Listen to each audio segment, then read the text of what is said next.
Hello there, I'm Matthew Wright. You're watching Inside Out London.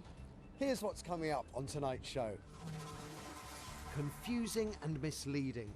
The bad signage that's catching out unsuspecting motorists. Well, these signs are the worst I've ever seen. In this immediate area, there are no signs. There are no legal signs in the bays.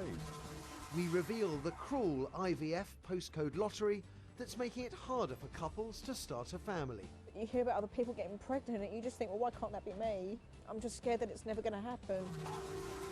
And they've become an internet sensation, but have these pranksters gone too far?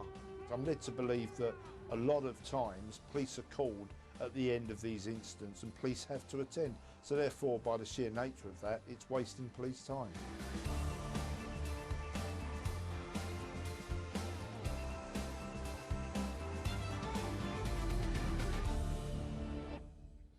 Some London boroughs are raking in millions in parking fines, and previous inside-out investigations, well, they've revealed some of the unscrupulous methods wardens use to reach their ticket targets.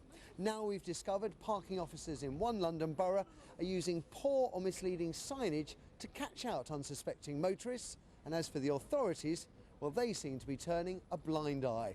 Louise Hulland has the story. Parking tickets are a fact of life for London motorists. Nothing spoils your day like getting one of these, a dreaded penalty charge notice. And a bad day can turn into months of hassle and anxiety if you're convinced the fine should never have been issued in the first place. That was the experience of Lauren Poole. Bye, Mum.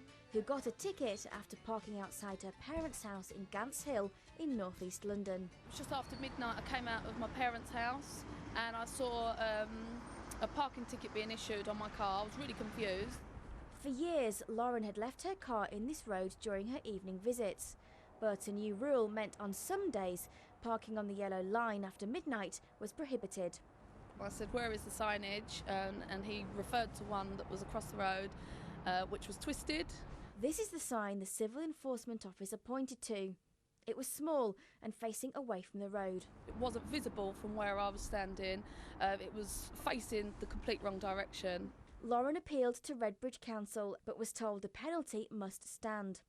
A dispute followed, with the amount Lauren was liable to pay being raised from £55 to £110. Finally, the independent adjudicator ordered Redbridge to cancel the ticket. But the council carried on demanding money despite the ruling. I received another letter from Redbridge saying that you didn't win your case, you were at fault and you are now to pay the £165, and I think there might have been some extra costs in there as well. The council did eventually concede that they were wrong. She didn't have to pay the fine, and this new sign was put in place several months after Lauren's dispute. Lauren's case isn't unique. Civil enforcement officers have been in touch, telling us there are many inadequate or misleading signs around Redbridge, and that the council is turning a blind eye. I'm meeting a civil enforcement officer, or CEO, who used to work in the area. He doesn't want to be identified, so we'll call him Robert. Ilford Lane is a prime location. You can bring back 20 to 30 tickets a day. There's a lot of confusion with the signs and people are not aware of it. Robert wants to tell us about various locations where poor signage means motorists are getting unfair tickets, starting with this busy road in Ilford. The problem on Ilford Lane is that there are two different signs and two different codes. Robert is referring to the phone system used by Redbridge Council, which is called Ringo. Welcome to Ringo. Each parking space is assigned a location number, and entering that number shows you've paid to park in that particular spot. But in this area, many of the bays have two different numbers. At this bay, the number is 7075 on the sign, but 7086 on the actual ticket machine. Here, it's 7172 on the machine, but 7160 on the sign. Robert says the different numbers mean motorists can get a fine even when they've paid to park. Next, he tells us about other areas with misleading signs. They might have old signs, or they might not have signs to say it's pay and display. Or there's a yellow line enforced today at this particular time. Remember, it was a lack of signage for a yellow line that caught Lauren out.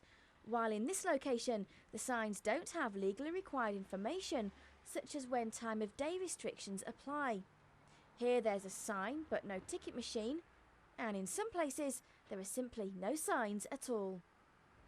This is getting confusing, so we invited parking expert Barrie Segal to give his opinion. First, on those bay numbers. The issue is that each bay must have one number and only one number. It can't have two numbers. And if you have two numbers, tickets will be issued for illegal parking and motorists will be treated unfairly. Next, we asked Barrie to look at other locations in Redbridge. Well, in this immediate area, there are no signs. There are no legal signs in the bays, which is absolutely astonishing. Well, these signs are the worst I've ever seen. They're confusing, misleading and unfair to the motorists. That is a pretty damning verdict. So why hasn't Redbridge Council sorted out its signs? We've spoken to several civil enforcement officers who say they've alerted their bosses to the problems, but the council has failed to put them right. They've known for a long time and they haven't rectified it. They are still asking us to go ahead and issue tickets. And to back up their claims, staff working in Redbridge have made a number of secret recordings of their managers, which they've given to the BBC. In this staff briefing, civil enforcement officers voiced their concerns. You go to the high road, Woodford Green, and I can show you at least 3 bays that aren't enforceable.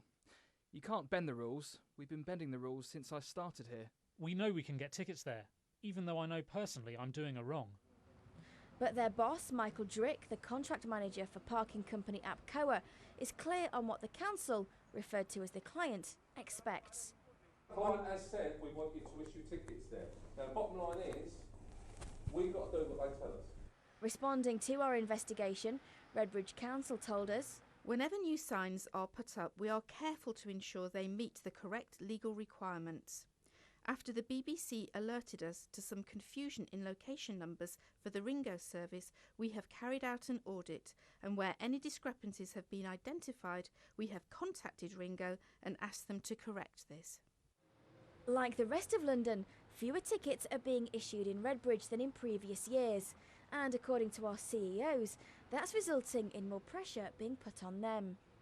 It might not be written down in a book or in our contracts, but there is a target that civil enforcement officers have to meet.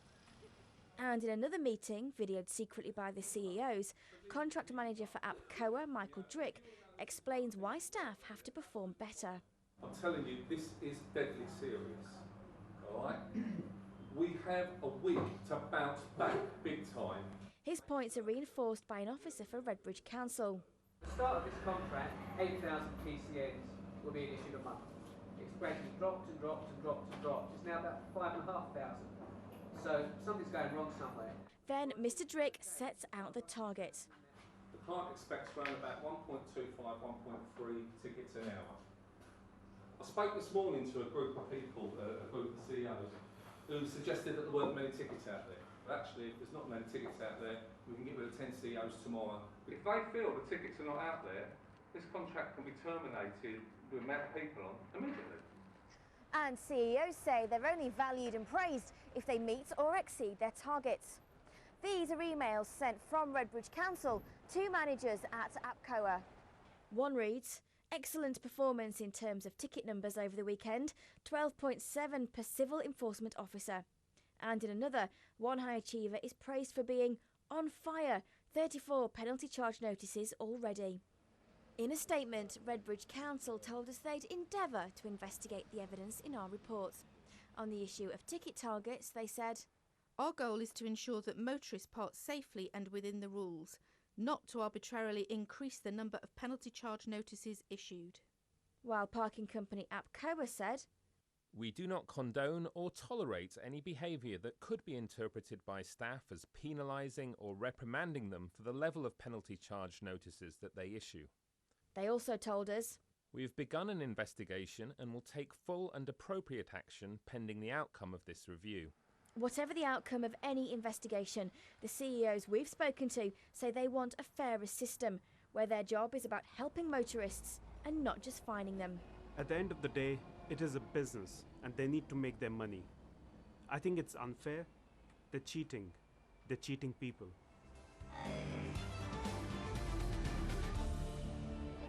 Louise Hulland reporting.